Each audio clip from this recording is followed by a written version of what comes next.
of Silvertree, thank you so much for stopping by and watching my video.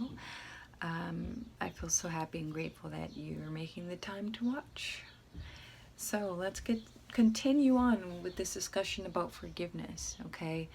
And how we can connect forgiveness to our different aspects of our consciousness. So the topic that we're on right now is the inner child. And today I wanted to get into a little bit more of how to recognize the inner child in others, okay? So seeing the inner child in all people, and certainly specifically in the type of people that have caused you harm or are causing other people harm. And this is more of a visual technique than anything else that I find incredibly helpful when dealing with very difficult people in very difficult situations. Okay? All right, so let's get started. So far we've discussed, how to connect with your inner child, how to exercises you can do to do that.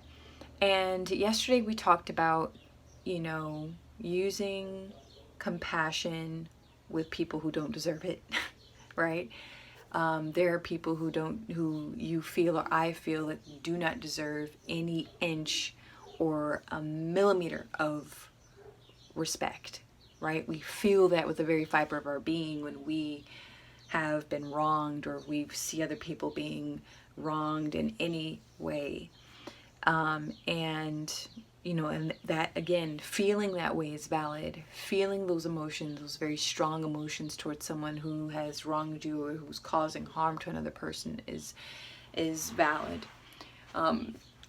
However, to make practicing compassion a little bit easier when dealing with people that you feel in your heart that don't deserve any compassion, they don't deserve a second chance, or they don't deserve anything from you, this is how you do this, okay? So like the other past few videos, I've suggested exercises that can help you connect with your inner child, meaning you go out, you create a sacred space, you get a picture of yourself when you were a child, you have it, you create an altar, you do little things that used to bring you the utmost joy, okay? And it can be the most childish things. Getting your teddy bear that you used to hang on to, or getting crayons that you used to, used to express your creativity.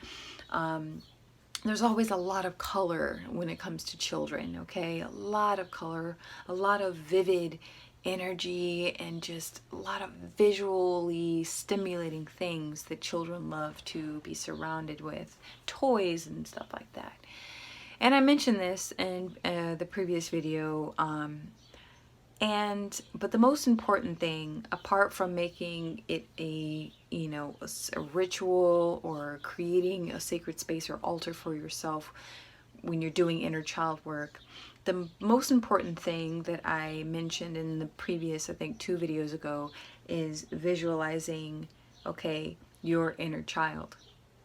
Visualizing, having that picture of yourself, right? I constantly said it's so important that you have that around in your space, okay, continuously, so that you can start activating, that connection subconsciously on a very subliminal in a subliminal way. When you're dealing with an adult that is incredibly difficult to just deal with, okay? For example, I'll say parents, all right? All right, so, most of us, all of us will say, well, I've come from a happy family, but, there's some issues with my parents, blah, blah, or I come from a horrible family, issues with parents. I use parents because it's something that's incredibly relatable that everyone can have some kind of form of connection with it. We can all relate to periods or moments in our life, or even currently, where, dealing with our parents incredibly challenging. I'd have to say that the most challenging period, I think, for a parent and their child is when the child is a teenager. Okay, your teenage years, you are not an adult and you're not a child, but you're right in that in-between phase of childhood and womanhood and childhood and manhood. It's we all go through it. It's like this beautiful, wonderful initiation into adulthood, but it can be incredibly challenging for parents and for children. And I want to use this as kind of an example, all right, when dealing with, individuals that you have a really hard time practicing forgiveness with. Better yet, I have a better example. Think of an employer that you've worked with, okay? And I mean someone who's incredibly obnoxious. You're working the best you can. You just seem like you can't live up to their expectations. They, micromanage everything. They get on your case about everything, and it's very, very difficult. And then when you stand your ground and you confront them, then it makes everything a lot more intense and a lot more troublesome for you, right? Or you're dealing with, a difficult parent in a way where, they'll always look down on you as their child and not as a full-blown adult, right? So it's a lot of condescending conversations or belittling. These are human experiences. We all have experienced it. But here's a way where you can finally to start manipulating that type of energy where you're actively transmutating the moment into a more grounded, centered, yet more loving and more light interaction. So let's just say, okay, you get in an argument with your sibling, okay? You have a disagreement, all right? It can deal with finances or just something emotional, an unhealed wound. You get into an argument about something really petty, okay? Usually petty arguments are just the tip of the iceberg when it comes to deeper issues in relationships between human beings. Okay, there's always something that's not being said. Okay, there's truth in humor and there's truth in anger. All right, when someone's cracking a joke, there's a little truth. When someone's really angry and they start blabbing off at the mouth, there's truth in that. Okay, so emotions are incredibly powerful. So let's just say you have a sibling or sibling like your best friend. You get into an argument and this person they're like, I've had it up to here. I can't take it anymore. I'm going to tell you how I really feel about you, right? Okay, or how I feel about this situation. In that moment, because what we automatically do is we become defensive. Right? We put up our defenses, we're going to war. Our body tenses up, our voices we become strained here, right? And our throat chakra gets really tight, right? We get tight here in our eyes.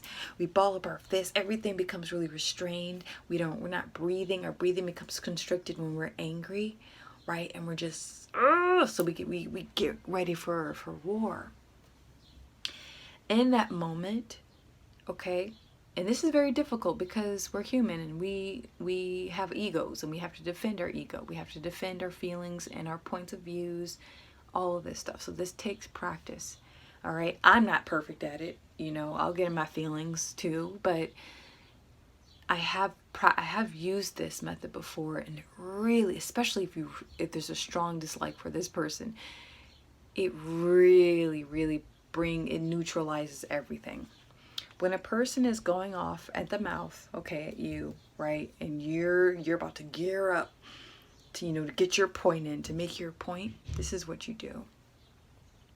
You hear them, you look at them, but then I want you to go inside your mind and your inner eye, and I want you to picture what they look like as a child.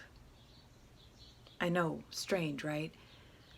But just picture your sibling, picture your lover, picture your grown adult child, picture your teacher, picture your employer, picture your coworker as a younger version of themselves, like age 7, okay? Right? They have younger face, they're shorter. Most of them probably are more than half their body weight as an adult. Imagine the child screaming, looking up at you and saying the exact same thing that they're saying. I kid you not. It's just automatically, you're gonna see it, the whole thing's just gonna flip on itself, right? Because whenever I see an adult getting upset with another adult, myself included, whenever I've personally experienced this, or I've seen another person get very emotional with another person, it's, sometimes it can be a bit scary and very intimidating when, this person is raised, they have their voices raised, their body, their stance is, it seems like they grow another inch or two taller than you when you're confronted, and you feel small, right? And they're looking down at you. But just flip it. And I want you to visualize at that very moment their inner child. And try to connect. I want you to attempt and be as present as you can and connect to the inner child at that moment. Because you're gonna, when you do this practice and you commit to it, you're going to connect to the truth of the matter. Because the inner child is in the heart, and the heart doesn't lie. The heart will never deceive you. Okay? And this inner child, right? Their inner child is using all of the programs and all of what it knows, okay? To keep this facade of being, "Rawr, rawr, I'm angry at you." But really there's a child in there that's probably crying, I've had personal experiences where, someone gets really upset with me, okay, or I get annoyed with them, and then I tune into the heart of the matter. I tune into the heart of the matter, and I see what their heart is trying to say. I'm seeing what the inner child is trying to say. I am not a perfection. I don't have this perfected, this method. I'm sharing this because I know that it works if you commit to it. And when you connect to the other person's inner child, to the core, to the heart of what they're saying, you don't get lost in the story. You don't get lost in the moment, right? They always tell us, get lost in the moment, let go, be free, be present. And sometimes being present, okay, it can be a lot for some people, depending on your sensitivity, okay? Especially when it's a very negative experience. I'm one that I don't like confrontation. I don't like confrontation. I don't like confronting other people, and I don't like being confronted. I am the type of person that if something bothers me, I like to have my space. I like to process, do an internal process. What things to do? Is my thinking clear? Are my feelings irrational? At the moment, like I like to tune in and check in and process before I ever approach someone about a situation. But I have had moments in my life where my back was up against the wall, and I'm like, okay, I have no choice. I have to stand my ground, and I have to be present with this. So I guess you can say that I'm a runner in certain circumstances, but I'll say this: if I can avoid confrontation, I will. I will, okay? Have I confronted people? Yes, I have. If I felt like there was no other choice, I have confronted. So I have enough balls to confront things if I feel like it's going to improve my well-being and the well-being of the other person and the overall situation. And sometimes you just need to have an argument. Sometimes you just need to release built-up frustration and anger, right?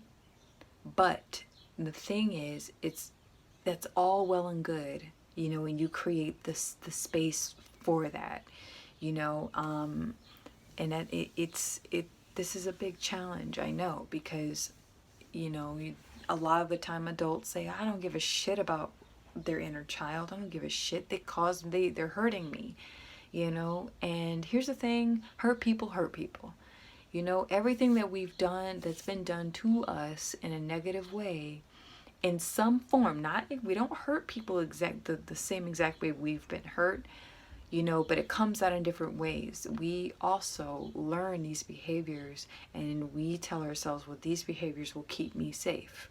Okay? There are people out there that are like, no, you strike first, never strike last, right? You throw the first punch. You know, you're the last one standing, you know, and it's not always the case. So when you feel like you're going to war with someone, psychologically or emotionally, that is a huge indicator that I just want you to try this exercise. Visualize that person's inner child, right? You connect your core to that, to their heart, to their core, and see how the truth of the situation, how the truth of the moment what it can reveal to you.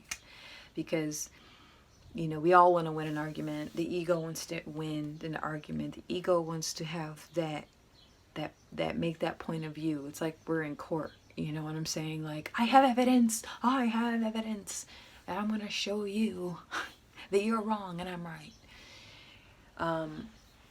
But it's a great way to, you know, what I discussed yesterday about compassion, you know, having compassion for people who don't deserve it. It's very hard. You know, it's very easy to put fault on other people.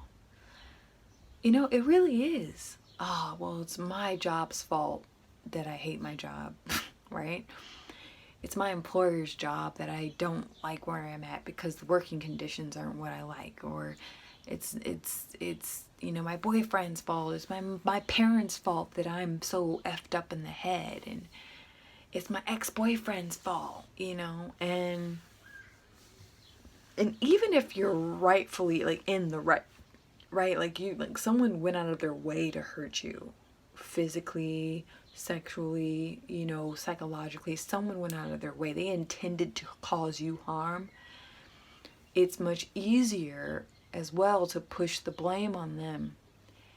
Yes, I know I'm, you know, it's like, well, Naja, what do you mean? It is their fault.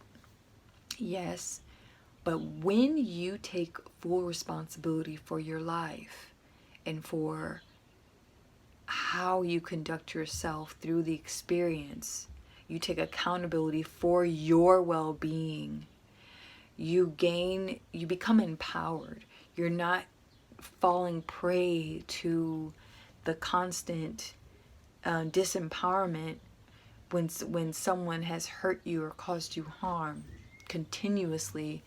You know, it's a horrible thing. When it comes to abusers, it's a really fucked up situation because, you know, the act or the event takes place, right? They walk away and they deal with their own guilt and shame hell.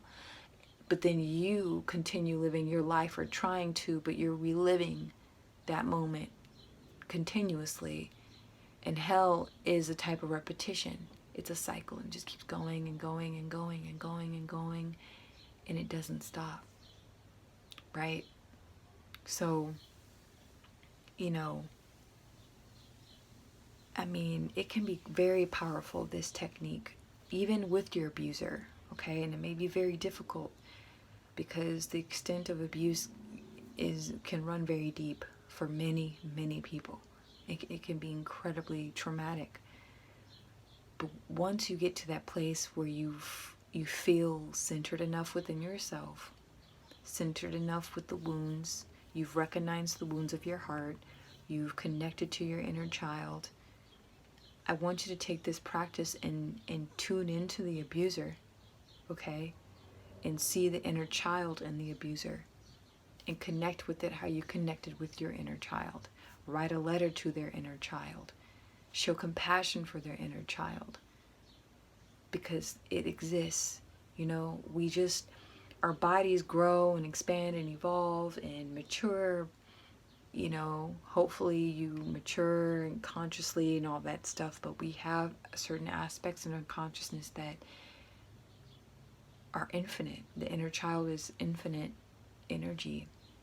It's a thing that's ongoing. It just doesn't disappear, you know. So again, and maybe another time I can get into how to heal and transmutate energy between victim and abuser. You know, it gets a fairly deep topic because it goes against the grain. You know, we live in the Me Too, you know, season, and I say season because sadly, you know, it's an ebb and flow. It's like whatever's the hot topic, it gets all the focus, but then it just kind of dies away. And I think, you know, with this type of method of how to forgive your abuser, and I say you tune into their inner child, you know, because you're dealing with the heart energy, and heart energy is by far very, very, very powerful. And so, I mean, I can go on and on and on about, you know, transmutating that type of energy between, you know, you have the victim, you have the abuser, and then you have the event, right? You have the roles being played, and then you have the stage. And, you know, it's just when a victim can take accountability for their own well-being and give themselves permission to feel hate, give themselves permission to be pissed off, give themselves permission to feel anger and the feeling of being betrayed, giving yourself and creating that space to feel all those feelings, okay? And recognizing the same feelings in the person who abused them, you know? Because people who are capable of doing such things to other human beings are also feeling all of what they're manifesting those feelings onto the victim. So the victim is receiving feelings of betrayal, of shame, blame, guilt onto their person physically. And the person has already encompassed shame, guilt, and blame and betrayal within themselves to the point where they are in the frequency of manifesting this an experience onto another person. Okay? So yeah, go into that another time, I guess. But that is all I wanted to share. So recognizing the inner child in others. Okay? And here's the thing, give yourself a break. You know, if you end up having a huge argument with your, you know, your person, let it happen. And then you can revisit that space and that event later on in the day when you're both balanced out. You're not, no one's screaming, you both have space. And then you can rehash the events and you can sit in meditation and connect with their core and their inner child with your inner child and have a conversation, have an internal conversation about the whole event. That's also what you can do, because it can be incredibly difficult to do this in the present moment when everyone is blah, blah, listen to me, voices are raised, and it's not safe. It's not a safe and secure environment. So if you just want to hash it out then and there and then say your piece, go your separate ways and do this practice by yourself, great. It's even more powerful when you can reunite with the other person and bring them into this practice as well. But it takes a very highly, highly conscious person to do this, because you're going to get a lot of raised eyebrows, like, what? Inner child? Huh? So it's best to do it, you know, alone. I'm more of a solitary energy worker, to be quite honest. I like to process things alone. It's more of a challenge to do it with a wide group of people.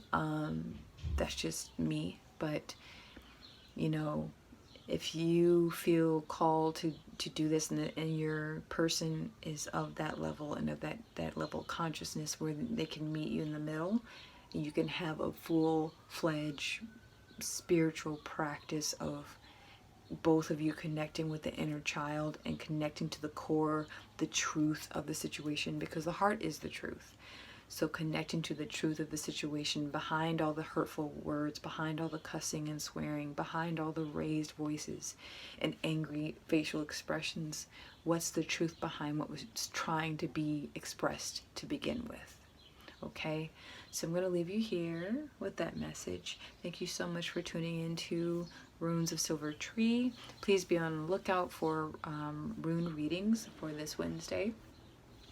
Please visit my Sounds of Silvertree SOS music channel playlist that's posted every Saturday. If you'd like a personal reading with me, please visit www.silvertreesounds.com and email me there, or leave a comment down below if you're interested in working with me.